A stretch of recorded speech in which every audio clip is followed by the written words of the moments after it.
জাতীয়তাবাদী ছাত্রদল, যুবদল ও স্বেচ্ছাসেবক দল যৌথভাবে তারুণ্যের ভবিষ্যৎ ভাবনা, ভবিষ্যৎ বাংলাদেশ শীর্ষক সেমিনার ও তারুণ্য সমাবেশ করবে দেশটির 10টি সাংগঠনিক বিভাগের 4টি বৃহত্তর বিভাগে ভাগ করে।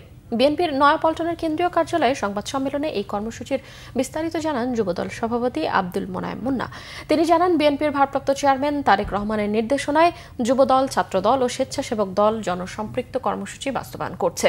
এরই অংশ হিসেবে 9-10 মে চট্টগ্রাম ও কুমিল্লা বিভাগে কর্মসংস্থান ও বহুমাত্রিক শিল্পায়ন নিয়ে সেমিনার ও সমাবেশ হবে।